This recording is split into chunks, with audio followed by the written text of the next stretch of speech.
Welcome to the Florida Homesteader Podcast, where we bring the pages of the magazine to life, sharing all the stories, the skills, and the spirit of homesteading across the Sunshine State. From backyard gardens to family farms and everything in between, we are here to inspire, encourage, and celebrate the Florida homesteading way of life. I'm Jamie Bateman, your host and editor-in-chief of the Florida Homesteader magazine, and we're so glad that you joined us today. So folks, go grab you some iced tea and let's jump into today's podcast chat.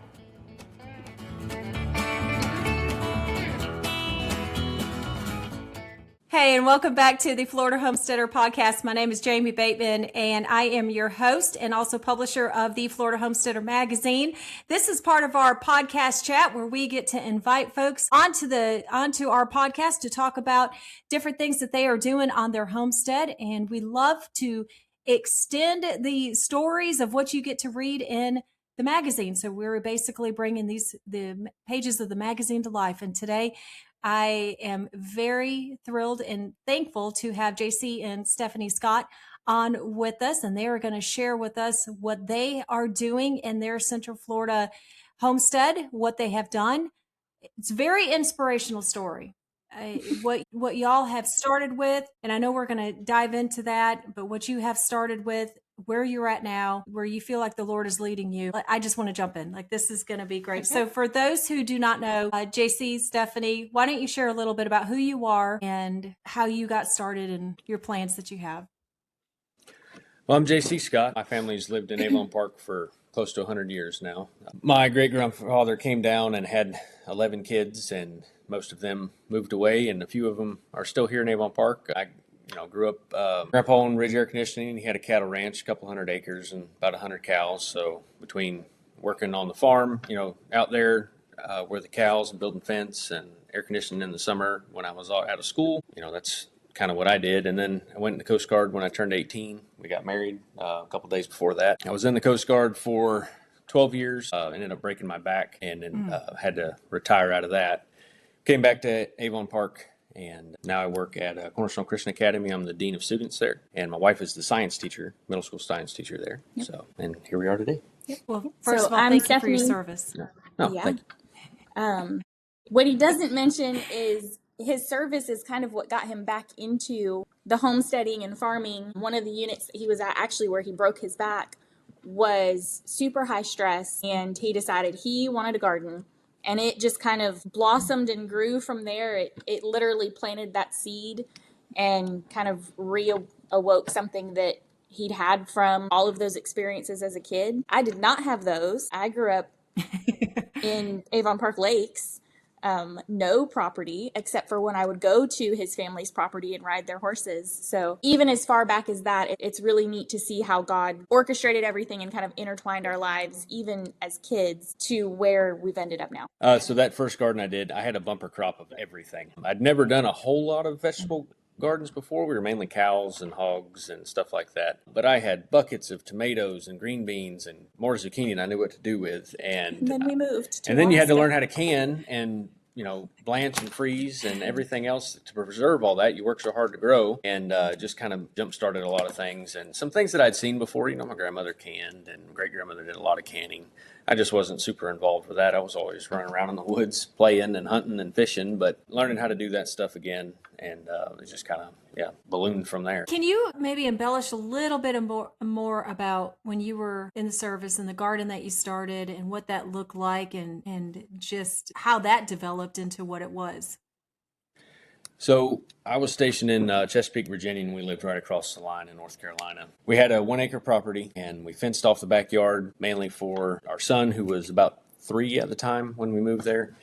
And we decided to get chickens, so we got a big chicken coop. And I had been watching a YouTube video and saw meat rabbits and decided I wanted to try that. So I built meat rabbit pens inside the chicken coop, inside the chicken run. And that was real successful. We really liked that. And we were planting the garden at the same time. And it was just a 30 by 30 garden on one side of the house there. I accidentally did everything right, I guess, but the rabbit manure was probably the key, and I've discovered over the years that if I have rabbits, my garden is 10 times better than when I don't have rabbits, and that helped make it real successful, and it was a big confidence boost because if I, done all that work for 2 tomatoes, I probably would have given up on it. They were the best tasting tomatoes. Yeah, I can't grow tomatoes in Florida like I did there. It's just too much heat and insect pressure. I can grow them, but it's not near as good as it was in that climate. That early success helped a lot. Kind of wanted me to push further, see what I could do. I didn't realize how much meat you could really raise with rabbits. I'd read that one rabbit could produce 200 pounds a year, and I got pretty close to that. I could have hit those numbers if I really wanted to push it, but I had so much meat in the freezer, there was no real need to do it. It was just me and Stephanie and 2 little kids at the time that didn't eat as much. Now, with 5 kids, and I could definitely probably push a few rabbits to 200 pounds a year, but at the time we didn't need that much. But it was that early success that really helped. So you leave North Carolina. Your time there is done. Did you come back to Florida at that point? No, we actually went to Ketchikan, Alaska, and that was a whole nother adventure. Okay. I'd been stationed in Alaska once before. I was stationed in Homer, Alaska on a buoy tender up there. Awesome tour. We really liked it while we were there. When we went to Ketchikan the second time we went up there, we realized we liked Ketchikan a lot more than Homer. And I enjoyed gardening, so I tried to garden there. Plenty of sunlight in the summertime, but it's kind of a much cooler climate. Summertime day in Ketchikan is 72 degrees, which is great as long as the sun's shining. But sometimes we would go 70 days with not seeing the sun, just because it would rain that long. But and Ketchikan is carved out of a rock. There is very little to no topsoil, and not many people garden there. We'd made friends with a couple from church, and he turned out he worked for the city.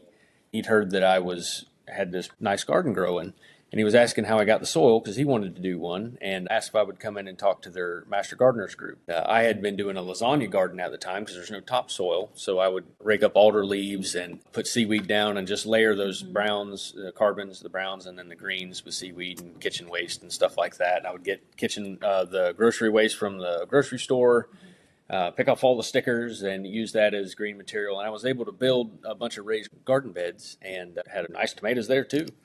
And so that was funny. He said, just come talk to them and tell them how you did it. Well, I get there, and there's a little tiny conference room. It holds 5 or 6 chairs. And they were carrying the chairs out of there into a bigger conference room. And I said, what's going on? And, well, there's not enough room. And there was it turned out there was 30 people there, and they recorded the whole thing. I was on YouTube for the first time. I was completely unprepared for it. Wow. So I had 2 or 3 pictures on a flash drive, and that's all I had. So I had to talk, for 30 minutes on that. He ended up doing the lasagna garden as well, and he has a really nice garden. A lot of people have small yards there because it's all built on the slope of the mountain, carved out of that. So they do a lot of vertical gardening, and he had a very nice garden, a lot of stuff packed in a very small place. I'm glad you explained what lasagna gardening is, because that was one thing I was going to ask you. I had not heard that term before, and I don't garden with seaweed, so that's very interesting. The different parts of the country, what you're doing and how you. Yes. Yeah. And Ketchikan was an island, so you can only get there by boat or plane.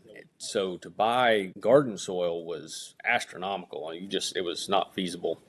I mean, your tomatoes have been $100 a pound. So I was trying to get creative to find a way to do it. And, I came up with that. And between going to the sawmill and getting sawdust for free from them and raking the alder leaves that grew, they were everywhere on the mountains. And the green material wasn't too hard. You go to the beach and you could load your truck bed up with seaweed. Had a couple problems with that. I ended up putting too much seaweed in it the first time, and I had a anaerobic slime pile. So I had to add a lot more carbon to that, mix it all up, and kind of get my ratios right. But, it's just trial and error. I found out really quick it wasn't working because it didn't smell good. So, yeah, some things are self-correcting mistakes. Yeah. So, but it was little things like that, just a lot of trial and error. I'd heard one time on some video I watched, an old farmer, he was in his 60s. He's like, I've only had 50 chances to get this right. So you take a year of seasons. It's a lot of trial and error. I try to learn from a lot of people, other people's mistakes. And YouTube University is amazing. You can learn to do anything. And that's where I learned a lot of my stuff. Cool. And then sitting down with old timers when I can find them that used to grow a garden and how they did it. And, you pick up little things that they did that maybe didn't make a lot of sense, and some things that don't make a lot of sense that work really well. So you just take and try to use everybody's experience and save yourself a lot of time and heartache. You said that your family has been in Highlands County for 100 years. We when we're done off this call, we're going to have to compare our genealogy because I am a 5th generation Highlands County, 8th generation the state of Florida. And I recently just shared some photos that my mom had given me of our family and what they had, cattle ranching, all of this stuff. And I was talking to my mom about some of the stories, and I told her, I said, gosh, I wish I could talk to them, talk to my great great grandfather and say, okay, how did you raise those butter beans? And what did you do with those beets? And you had a sandy soil and yet you grew this bumper crop. Like, what did you do? How did you do this? And just sit and listen. And so when you mentioned, talking to the old timers, it would be really neat to go back to those old timers and really just find out, okay, how did you, as pioneer families, how did you do this? So I really wish that I had asked more questions about that sort of stuff because out of my grandpa's 10 brothers and sisters, there's only 2 left. Grandpa's passed away. So my great-grandfather, Kerry Scott, he came from North Florida. They were up in Jacksonville, I believe, and he hitchhiked from there down to here. He worked in the fish camps in Okeechobee and then settled in Avon Park, got married, and they have the most dry, sandy scrub hill that they homesteaded out on Palmetto Creek Road. And it was so bad there that they actually used the Coptas lived next door, and they were right on Palmetto Creek, so they gave them a strip there that they could grow the garden, and right along the creek it had a lot more moisture. They did their family garden there, and they had sugar cane, and they pressed, did sugar every year, and Coptas still do that. They haven't done it in a few years. Me and Darren Copta have talked about it a few times, and just either the weather hasn't been right or I've been in the hospital at the time with my back. It's always something happens. We haven't been able to do it. But the cane patch is still there and the press is still there and the cauldron and everything. We just haven't done it. And it's always something I've wanted to do. My grandpa told me stories about it. My dad told me stories about it. And it's one thing that I want to do too. But they built a chicken coop and lived in a tent at first. And then his block maker, I believe, is in the Depot Museum there in Avon Park, the train museum. And he got that block mold, and they made their own solid blocks, and they built a solid block home, but they converted that chicken coop to a house, and they lived in the chicken coop while they were building the main house, and they raised 11 kids in a 3-bedroom, 1-bath. Actually, they had an outhouse at the time. They added the bath years later.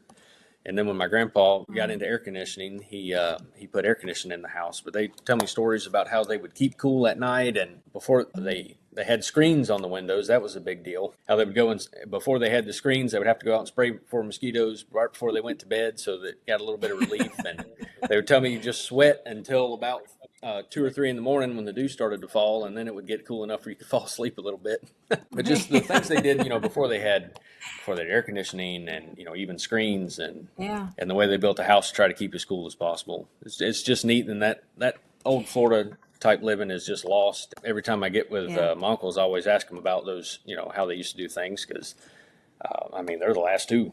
Yeah. So once they're gone, it'll just be me telling, my dad telling stories, and then it'll be me telling stories, and then I just don't want all that history to be lost. Yeah, exactly. Being able to capture that legacy that you're going to be able to share on with your kids and even your grandkids when that time comes is you got to keep it going. I definitely encourage you to ask those questions, document, record, hear their voices, do whatever you can, because it is so neat to see and to hear, to look back on and to have that. All right. So you got down, you left Alaska, came back to Florida, and you obviously, long line of gardening, long line of homesteading. You're not a stranger. Neither one of you are a stranger to this way of life. So you get back to Florida and you essentially bought the farm, right? Well, No. Or am I jumping ahead? There's a couple little moves in there. Some pit stops. We came back. I just got out of the military. My back was still in bad shape. It was before I had my surgeries that helped out. And my grandpa lived out on Lake Buffum, out in Fort Meade, and owned the house next to him as well. So we stayed there while we were trying to get things worked out, find a home. In a big garden there. We lived on the lake. We had 4 kids at the time, and we lived in an 800 square foot house for a year and a half. So, I had a big garden It was there, close, a bunch but of meat rabbits. we did have the meat rabbits and the chickens again in the big garden. And Okay. Grandpa passed away. They sold all the properties, so we moved to another family home out in Berea, and fixed up an old house that was built in 1929, and that my Old Grove house. yep, and that my aunt grew up in, and had more chickens and more rabbits. I actually took the ones from Lake Buffum out there. Then we tried to do the same style that we had in North Carolina, go back to that with the chickens and the rabbits in the same enclosure, and probably quadrupled the size of our garden when we were out there. Yeah, we sold vegetables for a little bit there. But the nagging problem of my back would go down, and if I did too much, I was laid up for a week, and it was hard to do all that. And the kids weren't really big enough to help at the time, so we ended up moving out to Sebring, just a house in town, and planted a bunch of fruit trees out there, and had chickens and rabbits. Well, I didn't have chickens; we had rabbits out Just there. rabbits, yeah. Rabbits are easy to hide, and no one knows you have them. They don't, they're not like chickens that you Very can hear true. when they're laying eggs and roosters and all that. Right. So, the Lord opened up possibility for our homestead. We'd kind of given up finding a piece of property at the time. This was 2019. And my cousins had just taken a Sunday drive and saw someone hammering in a sign for a property for sale, and they stopped and looked at it. And it was our house out there by the bombing range, 10 acres, and a little house with a whole home generator and metal shutters. And they had me sold at the 10 acres. So we went out there the next day and put an offer on it, and they accepted the offer. We hit the ground running. Yeah. And that's what really started. That's where we had the 10 acres and the mango grove and everything else. One of our readers read the article in this issue. And for folks, if you are a subscriber to the Florida Homesteader, in the January-February issue of the magazine, you will hear, or you get to read, the story of JC and Stephanie. Well, one of our readers reached out to me after he read the article, and he said that you have been such an inspiration to him because of your fruit trees and what you have done in your gardening techniques, that he has taken that and put that and applied that to his own. So whether you know it or not, you've been an inspiration to a lot of folks just because of what you have done. So you now have the farm, you bought the property. I want to know about these fruit trees, and I need to get a notepad and take some notes, because what y'all were able to accomplish is very impressive. Mm-hmm. So, honestly, I was thinking about it. This is all my friend Conley's fault with the mangoes, because I didn't like mangoes because Thanks, I only ever had them from the store, and honestly, I think those are terrible. They're never ripe, and Stringy. That or they're crunchy. They're just never good. Well, he has a tree that's the size of a live oak that drops literally thousands of mangoes on its off year. It's alternate bearer, so one year it won't have hardly any, and the next year it's thousands. He was giving them away, because when you have that many mangoes, it's not necessarily a good thing, because what do you do with them before they start rotting and smelling bad? So gave us bags and bags of these mangoes, and I had never tasted fruit like that before. It was amazing. We ate ourselves sick on them. It got to the point we had so many that we would just bite the top of them and drink them like a juice box and throw all the rest of it away. I didn't know mangoes taste like that. Well, then I found some other people that had other types of mango trees. Then I realized that there's literally hundreds of varieties of mangoes, and they all taste different. So different. From your classic mango taste, if you've ever had like a Valencia Pride, which is an old Florida variety, all the way to the new varieties that taste like coconut, or I have an orange sherbet mango the mangoes taste just like orange sherbet ice cream. And there's just any flavor. I just had to have more mangoes. And at the time, a grafted mango was about $35 in a 3-gallon pot, which is a pretty good deal, especially considering they're $90 now. So I had all this property. I was like, I'm going to plant as many mangoes as I can. So I started with a 1/4 acre in the worst possible spot I could have put it on the property.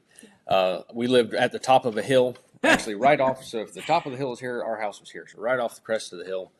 And that's about the coldest spot that on that property is where I decided to put my mango grove. I had 40 different varieties of mango. I was just starting to get mangoes off these young trees. And I went into the hospital with my back. I herniated a disc, and it was affecting some nerves in my heart, blood pressure issues. It was a bad deal. And so I'm in the hospital for this, and we have the first freeze we've had in a long time. And my wife, trying to help went out and turned the irrigation on. I had microjet irrigation underneath it. The timer we had, because it was Only a temporary. you knew how to work. Yeah, only I knew how to work. It lasted for 4 hours in an 8-hour freeze. So I covered the trees in ice and then stopped pouring water to them, which super cooled them and killed every single one of them. It looks like Elsa had been there. They were beautiful Winter wonderland. winter wonderland looking trees, but he came home to dead mango trees. Yeah. So Oh no. about 40 varieties of mangoes, 10 varieties of avocado, sugar apples, anemoyas, all the tropical fruits, guavas, everything. Bananas, all dead. Couple $1,000 down the drain. Started over, being hard-headed, planting in the same spot. I did this time plant Toliana eucalyptus trees as a windbreak, trying to mitigate that. I put more irrigation in and tried to plant a few things that weren't quite as cold sensitive. Ended up planting a bunch of sugar cane. I kept the more cold sensitive stuff like the mangoes closer to the windbreak so they have protection from those tall trees, because Tolianas grow Huge. They're the fastest growing tree I've ever seen. In 4 years, they were 30 feet tall. I mean, fully grown trees. What kind of tree was it? They call them a Toliana. You What? can get them at Ruck's Nursery. You'll see them a lot planted around the groves. It's a fast growing windbreak tree. They're a species of eucalyptus, They're, aren't they? yeah, they're type Yeah. of eucalyptus. They're similar to a rainbow eucalyptus, that ornamental. They're just not quite as colorful. Okay. Pretty much the same tree, grows extremely fast.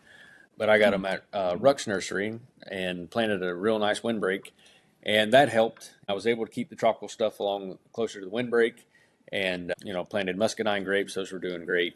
And again, with the back, it got worse, and a lot of that stuff started going by the wayside. So at that same time that the fruit trees were going by the wayside, because there was a lot of work in the wintertime trying to keep them live with covering them because I had them in the wrong spot, I got into sheep and really enjoyed the sheep. That's probably been my favorite animal to raise. Of course, we had chickens and ducks, and We had rabbits. Yep, had rabbits and had a beef steer, and got into sheep. And sheep were really my passion. I definitely kept up with the mangoes, but as far as animals went, I really enjoyed the sheep. We had Katahdins, which are a hair sheep, meat sheep. We started out with donkeys as guardians for them, and that was a disaster. Yep. Loved the donkeys. They were little Really? miniature donkeys, real friendly, entertaining. Yeah. But they hated the sheep, and the sheep hated them, and especially my ram. My Really? ram and my donkey would literally be rolling in the dirt fighting. It was a complete disaster, and coyotes came one night, and the donkeys watched them eat the goats. We had They fair got the fair goats. We got goats. the fair Yeah, goats. not the sheep, just the fair goats. So I said, enough Yeah. with the donkeys. We sold the donkeys. And side note, the mini donkeys were probably the most profitable animal I've ever had on the farm. If you could make a mini Yeah. donkey farm, you'd be doing well. We those people, it took 10 minutes to sell yeah. those donkeys when we posted them, and that was Oh yeah. Yeah. pretty profitable. We have miniature donkeys, and we have some that we have sold too, and it's Yeah. it is. It's I They're haven't fun size. had Who any doesn't issues want a with mini ours donkey? fighting in the Yeah. Right? I was just, Yeah. Ours were the sweetest donkeys to people, but they hated the sheep. They just did not get along. So I went and got a Maremma livestock guardian dog. And that dog solved all of my predator problems. We were bordered up to about 80 acres of state land, and you could hear the coyotes almost every night, right along the house. You could hear the bushes rattling, and they're hard to get rid of, very elusive. So I didn't have any luck trapping or shooting them. Got a few doing that, but the dog solved the coyote problem. I never had a coyote set foot, or at least We never lost never another lost animal any to 'em. animals to them. Or even Yeah. a bear. Yeah, we had a bear. We had several bears out there actually. And one night I heard the dog barking, and I could tell his barks. He had barks for when he was just winding something, or when he was actually chasing something. And you just learned to tell that. I could tell he was definitely chasing something. And I went out, and there were bear tracks all along the outside of the electric fence, and then dog tracks running. He wore the grass away, running back and forth, barking at that bear, and kept him away. I found a bunch of blood trails from coyotes that had snuck in. He would sleep. The sheep would sleep in a big pile in the middle of the pasture, and he would crawl right in the middle of them and lay down. I'm sure that scared the daylights out of a few coyotes that were trying to sneak up on the sheep, and that big dog poked his head out of the middle of it. Yeah. So Because he was a big dog. And You mentioned the magazine. If you read the magazine, there's a picture of him and our daughter in there. And, I mean, Yes. beautiful Yes. wolf-like dog that just excelled at his purpose for being a livestock guardian. They're similar in appearance to the Great Pyrenees, but I think they got a lot of advantages. They guard a lot closer to the flock than the Pyrenees does.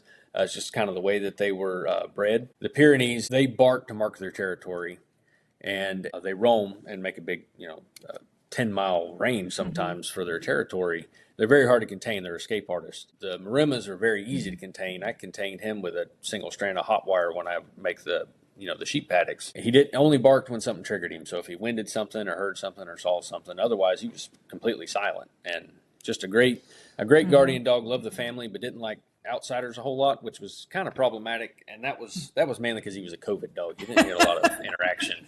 Because I like to have people out and show them what I was doing, and I always had to put the dog up. We did end up getting a female, and she was a lot more friendly. I didn't have to do that with her. That's definitely the route I would take if you're going to get sheep or goats around here, because there's no fence that'll keep a coyote out, really. Even field wire, if they're hungry, they'll climb one. But the dogs, they'll get over it. They'll get through it. They'll figure it out. Oh yeah. But they won't get through a Maremma or a Pyrenees sheepdog. There's just no 40-pound coyote in the state of Florida that's gonna bother 100 to 150-pound guardian dog. So that's definitely the way to go. The donkeys are, I think that's a rare occurrence where they make a good guardian dog, and probably in an area where there's not a lot of predator pressure, which is not our area. There's plenty of coyotes, and stray dogs were bad too, and we didn't have any problem with them after we got the dogs either. We have some farmer friends who have that same type of breed of dog, and they just rave about that same herding quality and protection. That we've looked into it. Now, like I said, we have the donkeys, and donkeys have served us well. We've had a coyote once in our yard, but there are pastures behind us and everything. Again, very similar. We're very close to state property, park property and stuff. And so, they're everywhere. The bears, same situation, but knock on wood. Thank you, Jesus. The donkeys, just like the dog, you get to know their voice. You know, if they're talking just to talk, or if they're like, hey, there's something out here. We may want to take attention to it. Do you have a Jack or a gelding, or? We have a Jack, and then we have two Jennies. Well, we have a Jack and a Jenny, mom and dad. They had a little girl, and then they had a little boy, and we sold the little boy. Wanted to keep him, but it just no. You do not keep two Jacks. It's on the size of the property that we have. That's not advisable. No, you don't do that.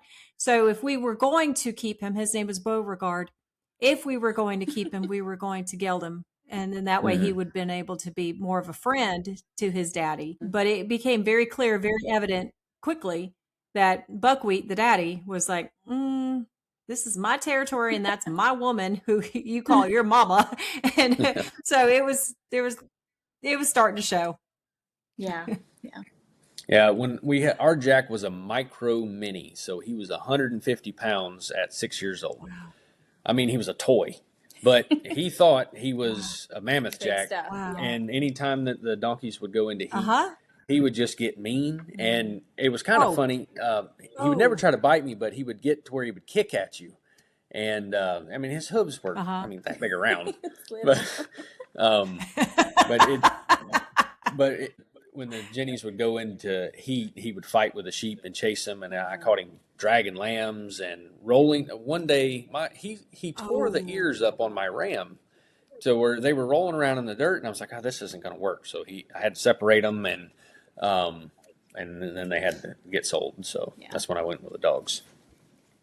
Hey y'all, we're going to take a really quick break just to recognize one of our partners.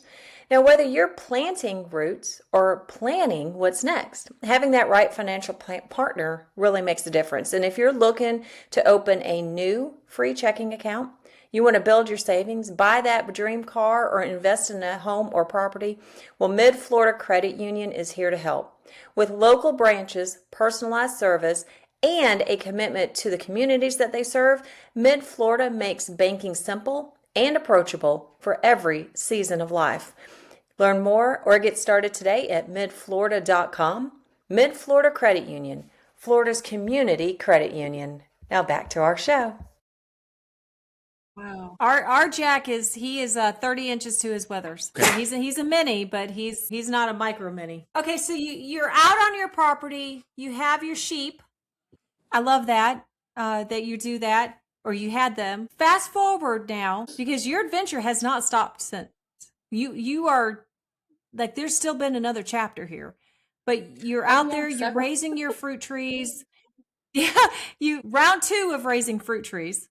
Mm-hmm. You still planted them in the same spot, but did the second group of fruit trees survive in the same spot, or did you wise up and move them at some point? I did wise up. We had so many mangoes for my friend Conley again one year that I just started throwing them. I had 5 acres of pasture and then 5 acres of woods, and it was about 15-foot elevation difference. So the woods were kind of in the bottom area. And I just started throwing those mango seeds all over that 5 acres, and I noticed that the mango trees that came up, we had another freeze, and I was out with lights and covering trees and watering and on the upper 5. And all those young mango trees that are even more tender, they didn't even get the leaves curled on them down in the woods. Well, they had that overstory of those pine trees. I realized that I'd planted everything in the wrong spot, and then I started working on a food forest. So in the bottom corner where it was nice and dry, I cleared out some trees and brush with a tractor and put a little experimental grove down there. It was probably 20, 25 trees, something like that. And through all the cold weather, I never had any issue with them at all. So they're growing a little bit slower, just being under the understory. So I started thinning out some of those trees. Went through with a hatchet and herbicide and killed probably 500 oak trees about as big around as your arm. They were everywhere down there. Just, it was unmanaged forest. Hadn't been burned in years and years. Cleared out a bunch of pine trees, and I opened up just enough light to where those trees would grow, but I still kept some of the larger pine trees to provide that frost protection. They didn't block a lot of light, but they did have a canopy over top. And I realized that that's where I was going to do the food forest. So I planted sweet potatoes in between, to kind of as weed suppression. Sweet potatoes grow excellent, don't need a lot of care. There's not a lot of bug pressure on them. I like to eat sweet potatoes and the tips of the vines. Snap those off and cook them like asparagus. I think I like the vines more than I like the sweet potatoes. I think we use the vines more than the sweet potatoes. I've not had that before. No? Yeah, it's texture kind of like asparagus. Yeah. Yeah, and she doesn't like asparagus, so the sweet potatoes were a good compromise. So the asparagus the sweet potato stems is better to you, Stephanie, in your opinion, than asparagus? Yeah, the number of odd fruits and vegetables that he has convinced me to try, I can't even count them anymore. So. Yeah, just the last 4 or 5 inches of the vine tips, they snap off real easy, and you just saute those, and it's really good. Anyway, it started food forest down there. Okay. Pineapples, bananas, lots of dragon fruit cuttings, and just kind of use that, and that was going along really well. And at the same time I had the garden going, we planted, it was kind of twofold. One corner of our house was kind of an L shape. Well, the inside of the L there, it got brutally hot. The western sun would hit that, and it would heat up all the stucco on the side of the house, and you could feel it in the walls on the inside. So we closed in that L with Abriquina olive trees. I planted them real close together and made a hedge out of them, and that blocked a little bit of the light, but I still had enough for a garden there, so that's where I put a raised bed garden, and I used those Vigo metal corrugated metal garden beds. Those things are excellent. They're a little pricey, 25-year warranty, and I think they were great.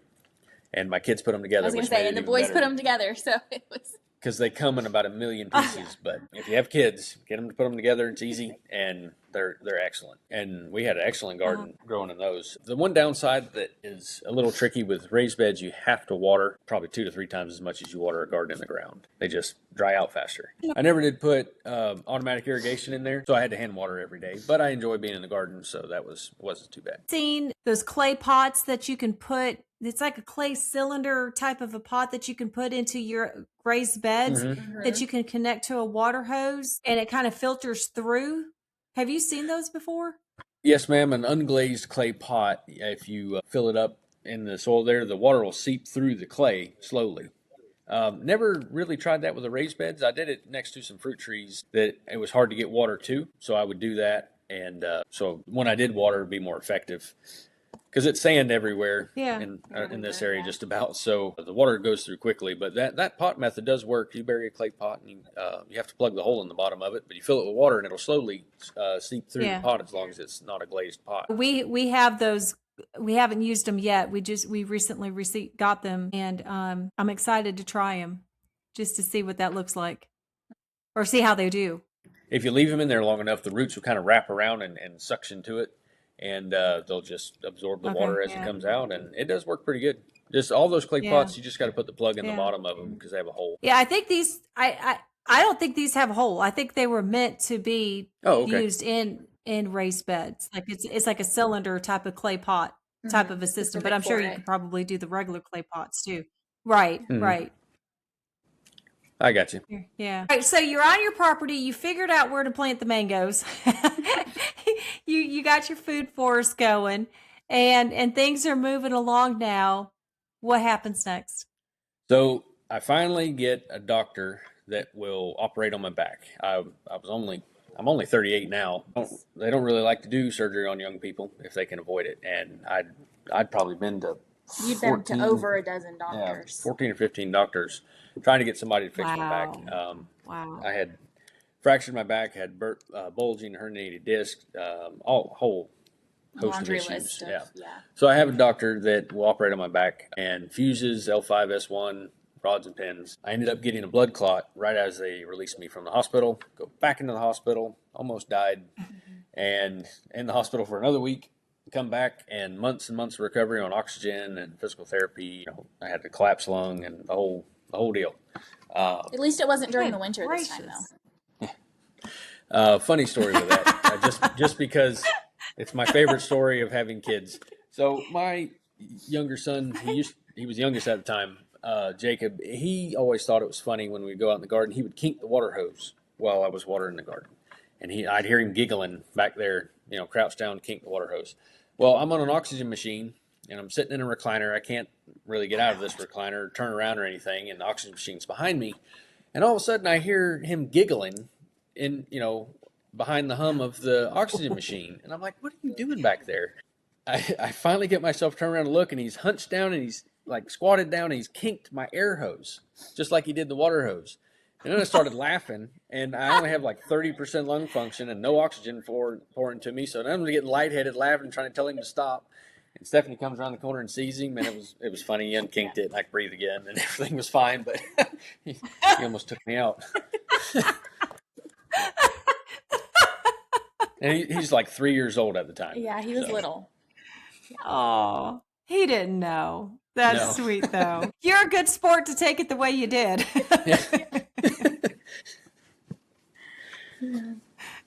It was a long recovery with the blood clot in the lungs and all, and the collapsed lung and the back. It was a solid year. Yeah, solid year before I really felt I'd go back to work. And I'd wanted to go back to work because in this time I hadn't really I'd done a lot of substitute teaching and stuff like that because I could work on the days that, that I was feeling good. I was Cornerstone. They asked me to be the ag teacher there. So I was the ag teacher there, and that was just a couple times a week. And then I was substitute teaching for them, driving buses for them, little things like that. Then I had surgery and got better, and I was like, well, I want to go back to work. And I asked them if at the time they were going through some transitions, and I said, I think you should hire me as a dean. I think we need a dean now. We've grown to that point. And I'd been with them off and on for almost 7 years at the time. And the new head of school thought about it and talked to the pastor and the board and got approval for it, and they hired me as dean of students.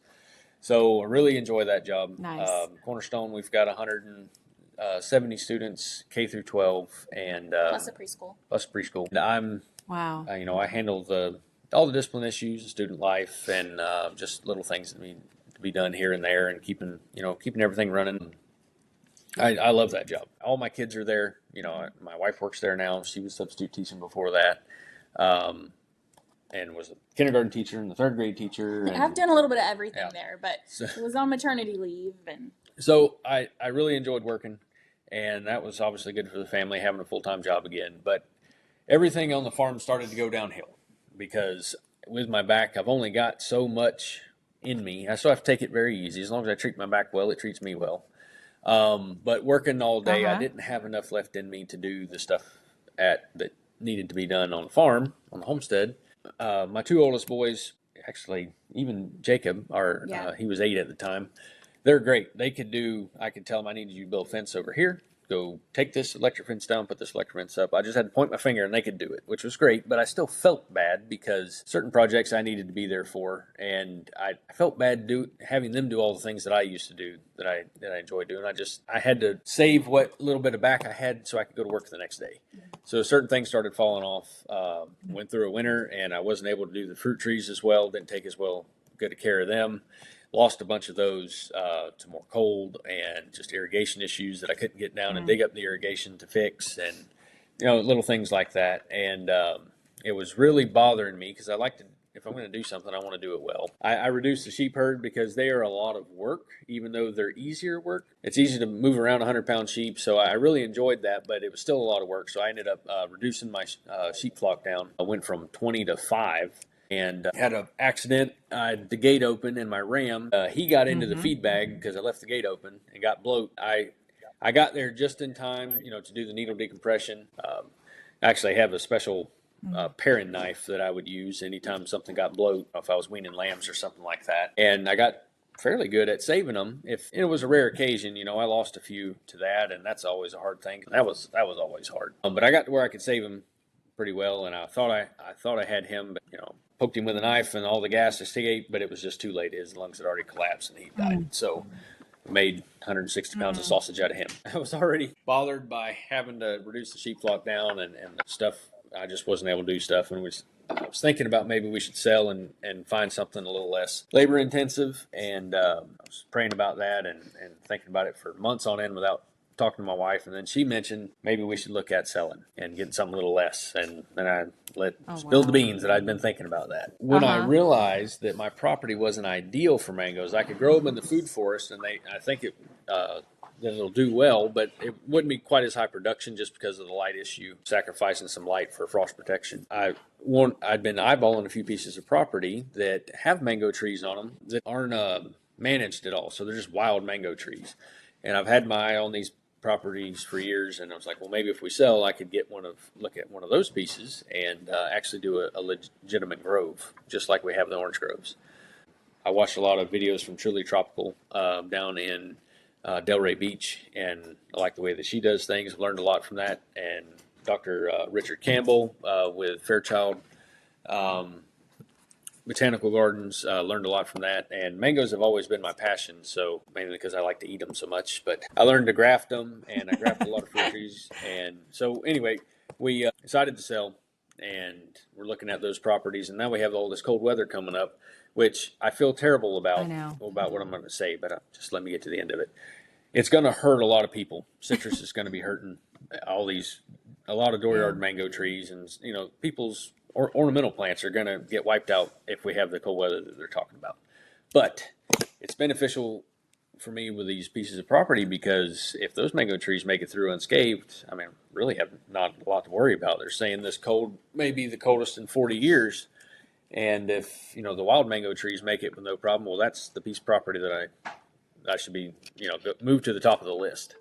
Actually, I have a garage full of grafted mango trees that I was going to plant here in the springtime.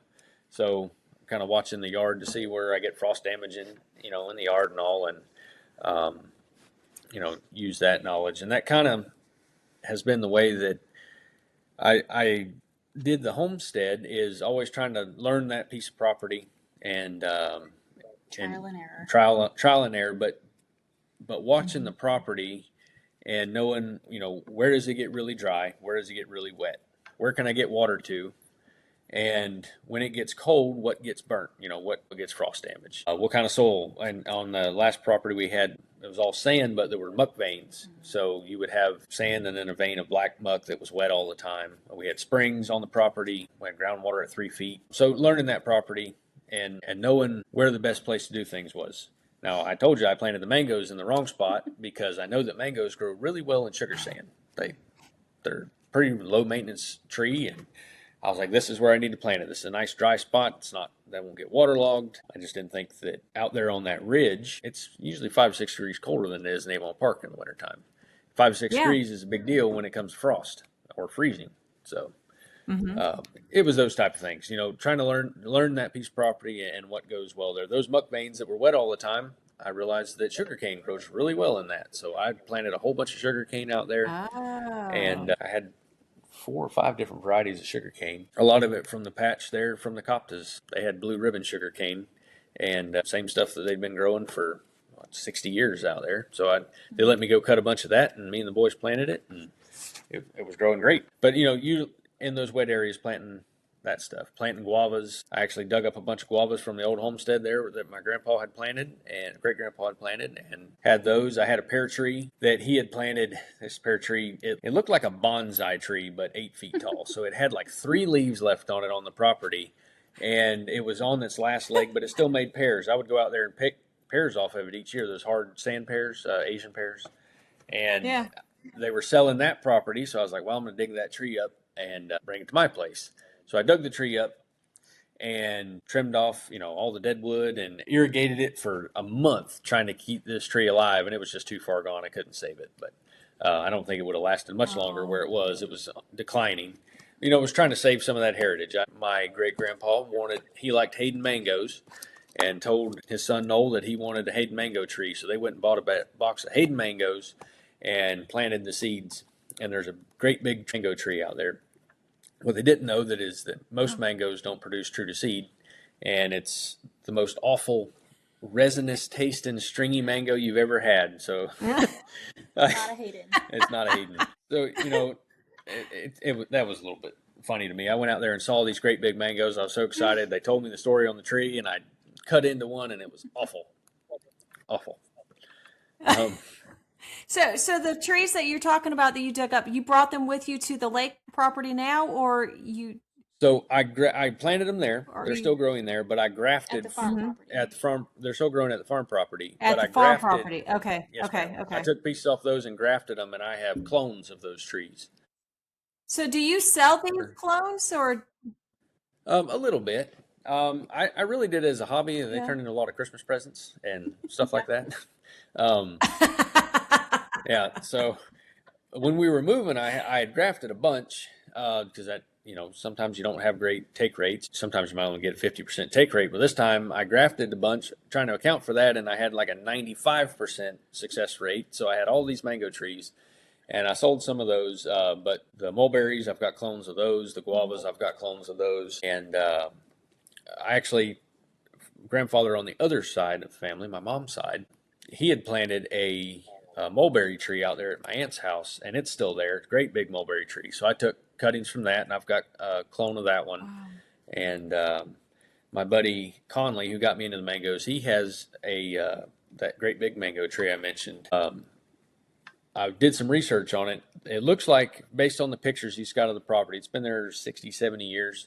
And based on that age and the type of mango that it resembles, it looks like it's a Moldova seedling, which was the first mango that the USDA brought over to Florida, was a Moldova. This tree, it tastes like a Moldova, and it resembles one, so I'm pretty sure it's a seedling that was just close to its parent. But I've grafted that one, and I named that one the Conley mango because it's Conley's tree. That's where we get it from. That's where I got it from.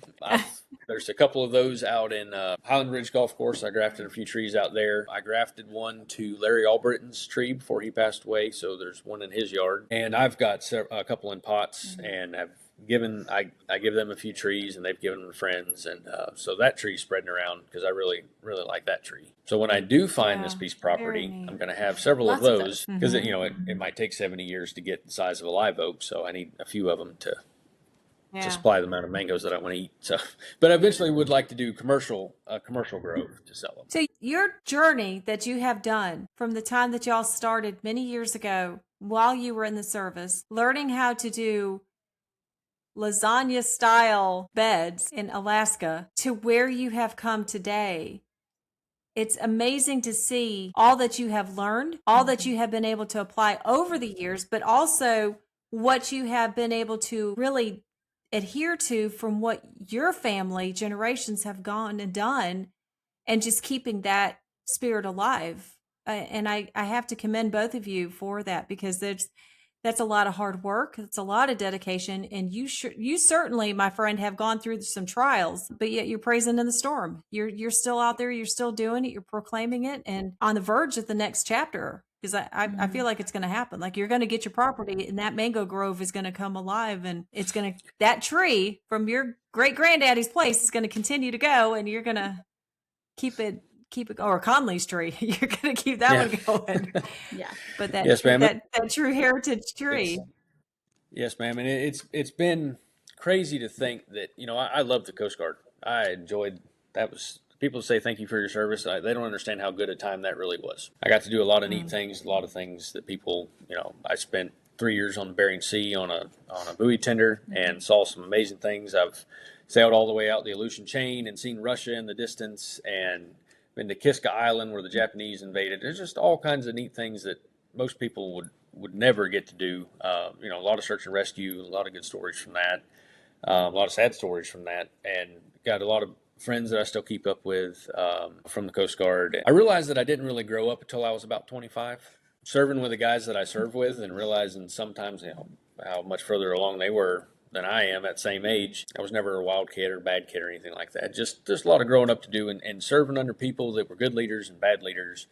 And that served me well in the dean position, bringing that leadership experience into that role and just learning how to deal with people. And, when they're very upset, doing search and rescue, you deal with a lot of people that are upset. All my military experience, I've been surprised at how well it has carried over with the discipline, into the farming and the dean position that I'm in now. And God just kind of prepared the way for me for all of this. And I look back and it just makes my head spin at where I'm at now from where I was, because 2015, when I was getting out, it looked pretty bleak.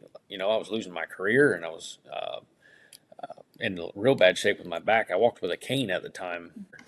And, now where I'm at now, able to do things that I didn't think I'd be able to do again. I can hold my kids again. So God has really blessed us and put us in a position that it's hard to deny that he definitely had a hand in that. Because I'm not smart enough to do this by myself. And I think that's a perfect way to end our time together with that. And if there's any takeaways that folks can take from hearing both of y'all's story with us today, I think it's that perseverance and just stay true to who you are and lean on Christ to get in there and just don't give up. Yep. And Stephanie's been, I couldn't have done it without her either, because when couldn't take care of the kids and couldn't take care of myself, she was right there and put up with all my crazy ideas when I was doing all this stuff. Yes. The ever evolving. We're going to plant here. We're going to plant there. We're going to do food forest. So she hated the sheep. She loved the way they taste. That's the only reason she put up with it. But she did not ever bond with the sheep. I prefer cows. Definitely a cowgirl. Okay. Yeah.